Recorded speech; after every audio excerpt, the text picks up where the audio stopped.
Quando a gente fala de economia, o maior processo é o seguinte: todo mundo acha uma coisa complicada. Vamos caminhar por duas vertentes. A primeira vertente é aquela economia de casa e aquela economia mundial e economia do Brasil. Então, falar de economia, eu vou definir aqui de uma maneira bem simples. Quando o pai diz assim, ou o próprio pai fala, desliga a luz, ele está pedindo para você fazer economia, tá? Mas quando o governo altera a taxa de juros, tá? Ele também está mexendo com a economia. Então, economia é uma questão de raciocínio, né? Eu vou sair daqui, eu vou para a terra da Paula, e eu vou vender sapatos lá. E quando eu vou vender sapatos, eu chego lá, eu procuro um hotel, e a pessoa diz assim para mim que é R$100 a diária. Eu deixo R$100 para ele, imediatamente o que ele faz? Ele passa aqueles R$100 porque ele está devendo no mercado. O mercado repassa para outro porque ele está devendo para o vendedor de frutas. Aí o fornecedor de frutas passa para um outro e vai assim esse caminho. Quando chega à tarde, o último que está com a nota de 100 vai lá no hotel, devolve essa nota de 100, exatamente dizendo o seguinte: olha, graças a Deus eu consegui essa nota de 100, os meus parentes ficaram aqui no final do ano, eu estou te devendo isso há algum tempo, então eu vim te pagar hoje. Imediatamente eu chego e falo, Paula, na verdade o que está acontecendo é que eu não consegui vender nenhum sapato aqui, né? E eu vou embora. E a Paula fala, não, fica, que amanhã será melhor. Eu falei, não, vou embora. Ela me eu sou otimista.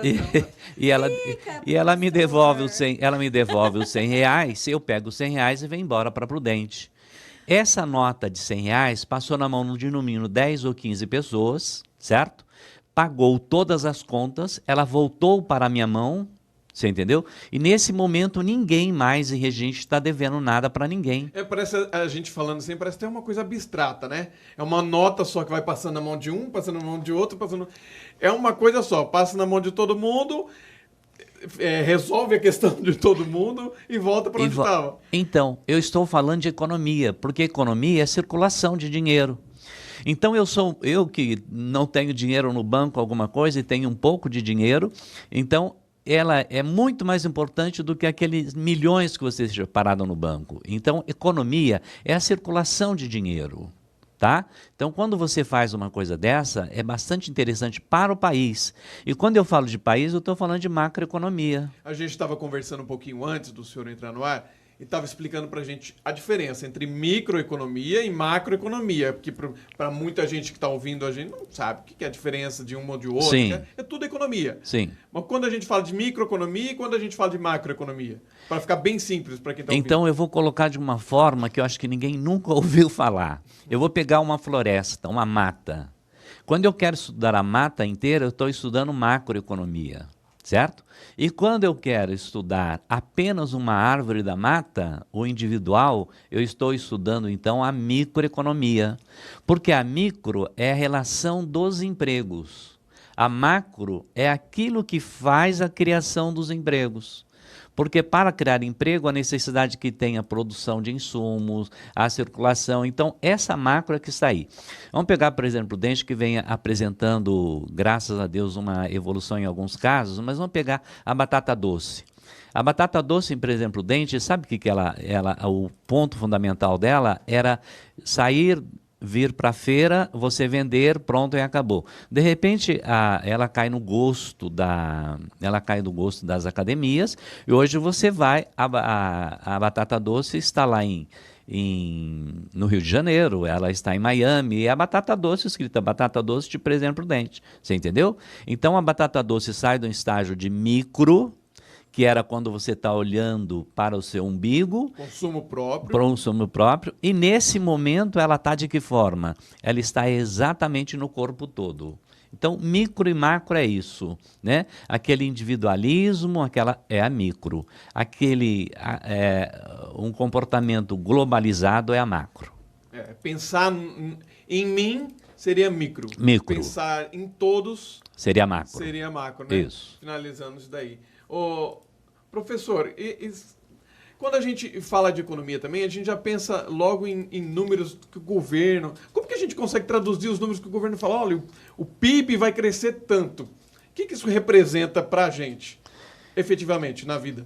Então vamos imaginar o seguinte, existe uma palavra que é um problema para todos nós, que é a tal da inflação, tá? A inflação ela é medida, então, através do IPCA, né, que é o índice de preço amplificado, de amplo. E aí, o leigo, ele pensa o seguinte, olha, mas como é que eu vou ter 4% de aumento esse ano, se o governo diz que o meu salário vai aumentar 4%, e na verdade as coisas subiram 30%, 40%. Então o governo ele tem assim cadeias, ele tem parte da qual ele segura, né? Ele faz levantamento de dados e faz uma projeção, né? Tanto é que a projeção nossa, ela está por volta de 4%, a projeção de inflação nesse sentido. E de onde vem isso? Os dados vêm do governo. Lá atrás, nós tivemos uma ministra que chama Dorothea Werneck, e a Dorothea Werneck é que ela fez esse levantamento dizendo o seguinte, essa é a Câmara Setorial de Alimento, a Câmara Setorial de tudo isso, e ela foi tirando esses dados. Então, de onde que nós podemos... Qual é a influência disso? Essa influência, ela vem, sabe onde? Na liberação do crédito, quando o cara diz para você o seguinte, a nossa taxa Selic é de 11,75%, a nossa taxa Selic é de 2%. E aí, o que faz o empresário? O empresário lida com esses dados e ele joga para você.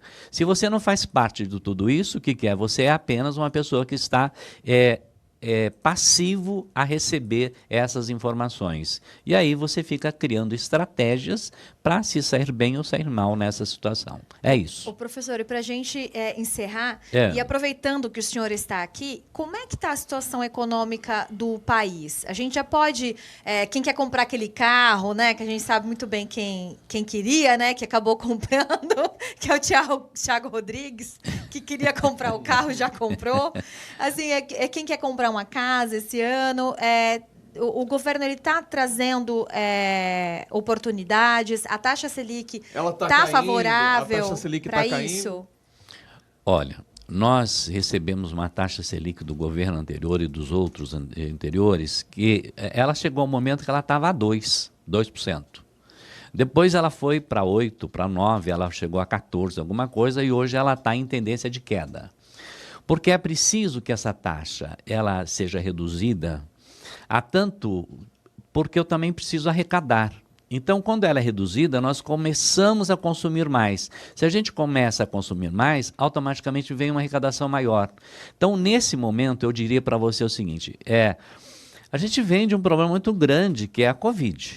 Isso não resta dúvida. Então, quando sai desse sistema, né, aí a gente evolui um pouco mais, a gente sai de 14, vem para 12, vem para 11, 11,75, 11,20. E aí eu acho que a cada 2 meses nós vamos ter pelo menos 0,5% de queda. E isso caindo traz uma motivação, porque para a economia funcionar também é preciso de motivação. E o que o governo está fazendo e o que nós estamos fazendo é uma aprendizagem, aplicar aquilo que aprendemos, consumir somente o necessário.